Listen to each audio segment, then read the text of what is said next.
The boots didn't fit right. That was the first thing anyone would have noticed, if anyone had bothered to look.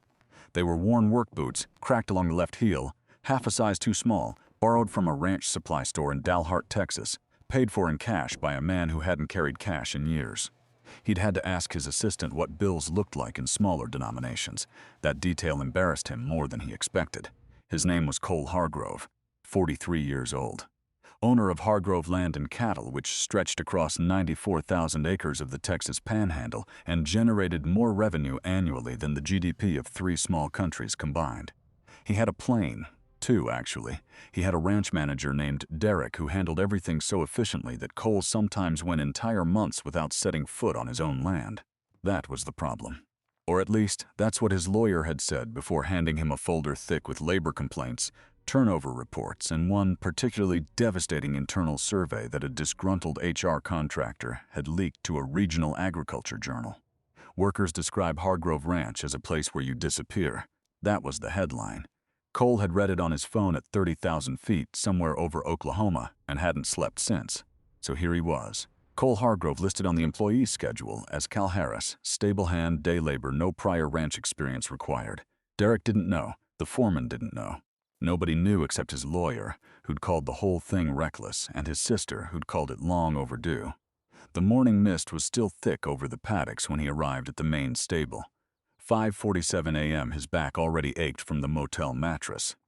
He stood at the entrance for a moment, watching the horses shift in their stalls, their breath fogging the cold air in slow, indifferent clouds. "You the new day hire?" The voice came from somewhere to his left. He turned. A young woman was crouched beside a water trough near the far wall, examining a crack along its base with a small flashlight. She hadn't looked up yet. She was maybe 26, 27, wearing a faded canvas jacket with a tear along the shoulder seam, her dark hair pulled back with what appeared to be a rubber band from a vegetable bundle. There was dried mud on her left boot and something, motor grease maybe, on the back of her right hand. "Yeah," Cole said. "Cal Harris." She stood, clicked off the flashlight, and extended that grease-stained hand without hesitation. "Maggie Ruiz, I'll show you where everything is." She didn't wait for him to respond. Just started walking, he followed. The stable held 22 horses. Maggie knew every one of them by name, by temperament, by the specific way each one liked to be approached in the morning. She explained this without being asked. Not in the manner of someone performing a tutorial, but the way a person talks when they simply assume you're interested because the subject matters. She paused at a chestnut mare named Dolores and scratched behind her ear before continuing. The mare exhaled slowly, leaned in. Cole watched that, filed it away without knowing why. "Feeding schedules posted by the grain room," Maggie said, "but Tomas never follows it exactly, so don't assume what's written is what's happening. Watch what the other hands do first week, then you'll understand the real rhythm. Who's Tomas? Senior stable hand, 14 years here." She said it plainly, no editorializing. But something in the flatness of her tone made Cole look at her sideways. "He good to work with," a half-second pause. "He's been here 14 years. That was the whole answer." The morning passed in a fog of physical labor Cole was embarrassingly unprepared for. He mucked stalls, filled water buckets, moved bales of hay that were heavier than his gym sessions had led him to believe anything could be. His hands blistered within 2 hours. He didn't complain. He watched. Tomas arrived at 7:15, unhurried, greeting the other hands with the particular warmth of a man who has long since established his own social gravity. He was broad-shouldered, confident, 50-something, with a thick mustache and a silver belt buckle that caught the light every time he turned. The other hands, 5 of them, all younger, reorganized themselves subtly around his presence. Someone handed him coffee. Someone else laughed louder when he spoke. Cole observed the way a person watches something they're trying to understand rather than judge. By 9 a.m., Tomas had assigned Cole to cleaning the tack room, which was the least visible job and the most tedious. Maggie, meanwhile, was put on a complex task, preparing 2 horses for a veterinary evaluation. It required precision, knowledge of the animals' histories, and the kind of steady attentiveness that couldn't be faked. She did it without anyone watching. At 10:15, the ranch manager Derek walked through on his morning inspection. He was younger than Cole by 6 years, dressed in clean clothes that had never been near actual ranch work, and carried a clipboard in the way certain people carry status symbols. He spoke to Tomas for 4 minutes. He did not speak to Maggie. who was standing 8 feet away, completing the exact work that would reflect well in his inspection report. Cole cleaned a bridle slowly, watched Derek write something on his clipboard, watched Maggie notice and say nothing. That moment, that specific, small silence, settled into Cole's chest like a stone dropped into still water. He couldn't have explained why it bothered him as much as it did. He'd seen worse in 100 corporate meetings. But there was something about watching it happen out here, in the cold morning air, with the smell of hay and horse and honest work all around, that made it feel different. Like a lie told in a church, he didn't know yet how much worse it was going to get. The second day was worse than the first. Not in the physical sense. Cole's body had begun, reluctantly, to adapt. His hands had blistered, popped, and settled into a raw tenderness he stopped noticing by mid-morning. It was something else. Something he hadn't anticipated. He was starting to understand the architecture of the place. Not the land. He'd known every acre of that on paper for 20 years. The invisible architecture. The way a workplace organizes itself around power that nobody names out loud. Who speaks first when a group gathers? Who gets interrupted? Who stops talking when certain boots hit the floor? Tomas ran the stable the way a man runs a kingdom he's decided belongs to him by right of longevity. He wasn't cruel, exactly. That would have been easier to categorize. He was something more corrosive. He was strategically warm to people who amplified him and strategically absent toward people who didn't. His attention was a currency he distributed with careful precision, and everyone around him, whether they knew it or not, had adjusted their behavior to earn it. Maggie hadn't. That was the thing Cole kept returning to. She did her work with a thoroughness that should have made her indispensable, and somehow had made her invisible instead. On Tuesday morning, she identified an early-stage respiratory issue in one of the quarter horses. Caught it because she'd noticed a slight change in the animal's breathing pattern during feeding. Something she'd been tracking, apparently, for several days in a small notebook she kept in her jacket pocket. She reported it to Tomas quietly with the specific details he'd need to relay to the vet. At the afternoon check-in with Derek, Tomas mentioned the respiratory catch as his own observation. He didn't look at Maggie when he said it, didn't pause, didn't stumble. Derek wrote it down and nodded appreciatively.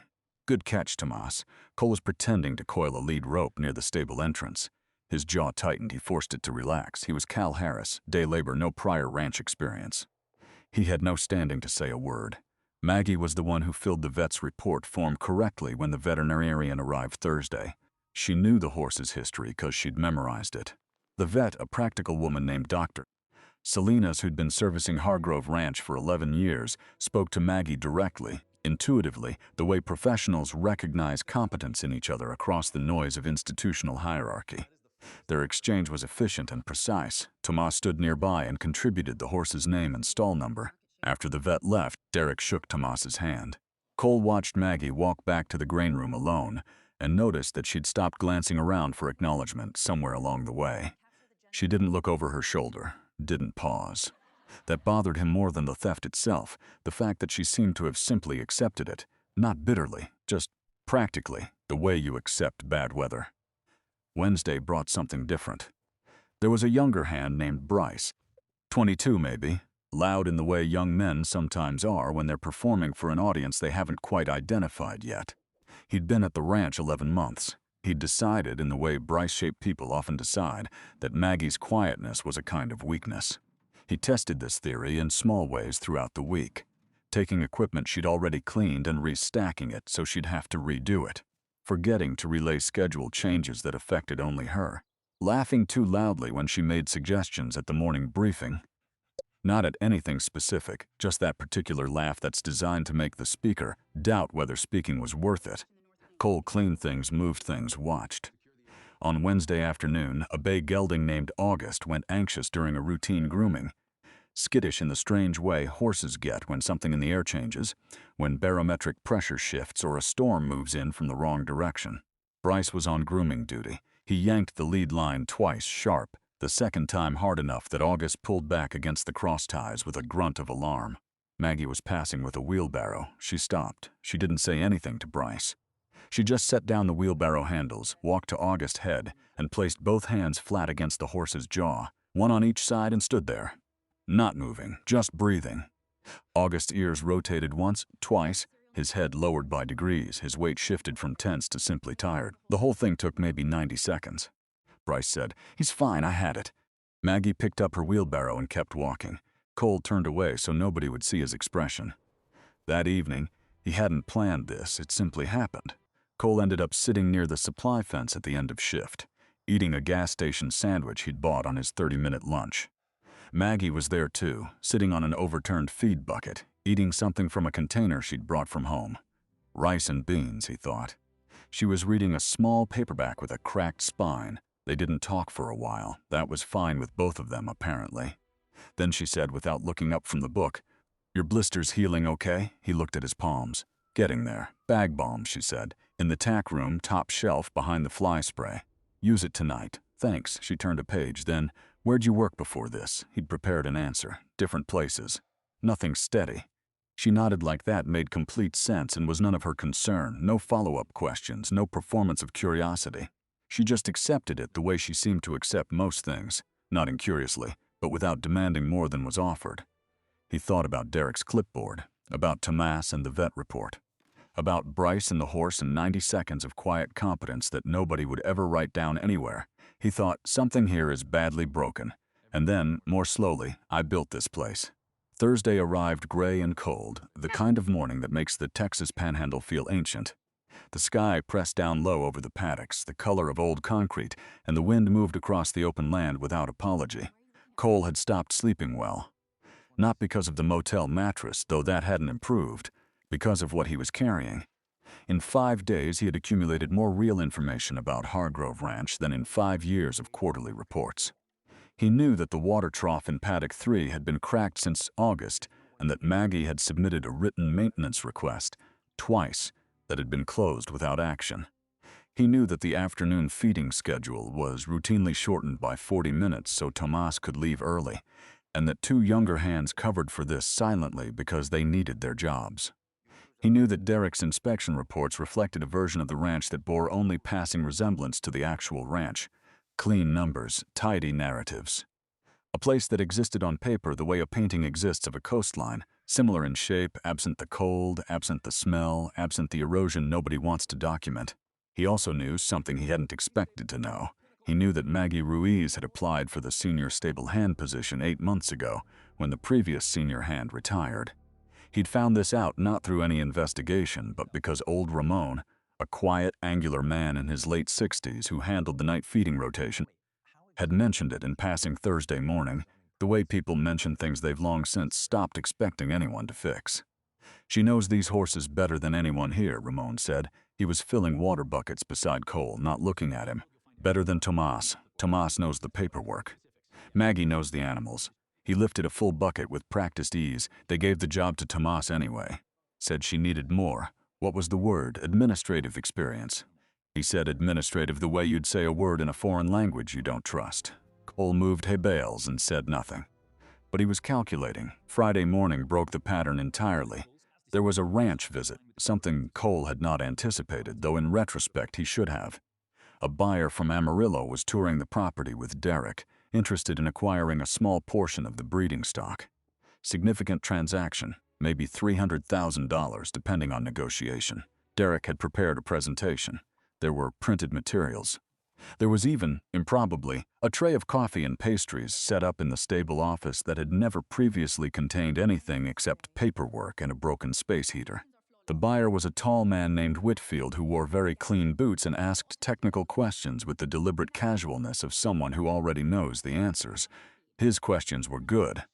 They were the right questions. Derek answered several of them incorrectly. Not obviously, not in ways a casual observer would catch. But Cole caught them because Cole had spent 5 days in that stable and also happened to own the ranch and had read several thousand pages of documents about his own breeding program across the past 2 decades. Derek had the confidence in the clipboard. He did not have the knowledge. Whitfield asked about the vaccination and health history of a specific mare, a gray Andalusian cross named Petra, one of the breeding program's more valuable animals. Derek began a smooth, general answer that gestured toward specifics without containing any. Maggie was standing near the stall door. She'd been assigned to present the horses physically, walk them, demonstrate temperament, that kind of thing. She was not supposed to speak during the business conversation. Whitfield turned and looked at her directly. "You work with this horse daily, a beat." Yes, sir. Tell me about her last 12 months. What followed was 3 minutes of the most precise, organized, quietly confident information Cole had heard in a week. Vaccination dates, breeding cycle, a minor tendon strain in February, how it had been managed, current status, temperament notes that were specific enough to be genuinely useful to a buyer. Whitfield listened with the focus of someone receiving actual value. When she finished, he nodded once. Looked at Derek. She should be in your sales meetings. Derek smiled the smile of a man rerouting discomfort into performance. Maggie's great with the animals, said it warmly, as if she were a very talented pet. Maggie's expression didn't change. Cole had been watching her face. Nothing moved. She had, he realized, already processed this kind of moment and filed it somewhere it couldn't reach her anymore. That was its own kind of devastation. Not the wound, but the scar tissue. The evidence of how many times it had happened. After Whitfield left, he'd make an offer by Monday, he said. The coffee and pastries disappeared into Derek's office. The stable hands returned to their work. Nobody mentioned what had happened in any official sense. Bryce made a joke Cole didn't catch, and 2 people laughed. That evening, Cole sat in his motel room with his phone and his lawyer's number on the screen for 11 minutes before putting the phone down. He wasn't ready yet. That wasn't the right instinct. Readiness, preparation, evidence. He'd been collecting those things all week. What stopped him Thursday evening was something less rational. He wanted to understand one more thing. He needed to see whether the place would correct itself, whether the system had any mechanism for recognizing what it was doing. He'd seen those mechanisms fail in his own companies before and told himself it was complexity, scale, the difficulty of oversight at distance. He hadn't let himself feel until now what it looked like from the floor. He set an alarm for 5:15, turned off the light. The wind moved outside across 94,000 acres of his land. He lay there and thought about a woman who'd memorized a horse's entire medical history because she simply loved the animal, who'd written 2 maintenance requests about a cracked water trough, who'd eaten rice and beans on an overturned bucket and asked a stranger, without any particular reason, if his blisters were healing. Saturday arrived without ceremony. No mist this time. Just hard, flat light coming in low from the east, the kind that makes shadows long and sharp and reveals every uneven thing in the landscape. Cole was at the stable by 5:40, earlier than anyone else. He'd been there 20 minutes already when Maggie arrived at 6:02, which was, he'd learned, her actual start time, though she was rarely paid from anything earlier than 6:30 because the clock-in terminal near the stable entrance had been malfunctioning for 3 months and nobody had fixed it. He knew this because Ramon had mentioned it, because Maggie had mentioned it to Derek in passing 2 weeks before Cole arrived, and Derek had said he'd look into it and then had not. 23 minutes a day, 6 days a week, weeks of unpaid work, accumulated in small invisible increments, the kind of theft that never appears in any report because it doesn't look like theft. It looks like a broken machine. Cole had already photographed the terminal, already sent the image to his lawyer with a forward message. Add this to the file. The morning proceeded normally, which was to say it proceeded with the particular wrongness Cole now recognized as normal. Bryce arrived late and clocked in using a workaround Tomas had shown the male hands, a secondary terminal near the hay storage that functioned correctly. Maggie used the broken one at the stable entrance, as she always did, because she had not been shown the workaround, and because asking Tomas for anything had a cost she'd apparently decided wasn't worth paying. Cole watched Bryce clock in.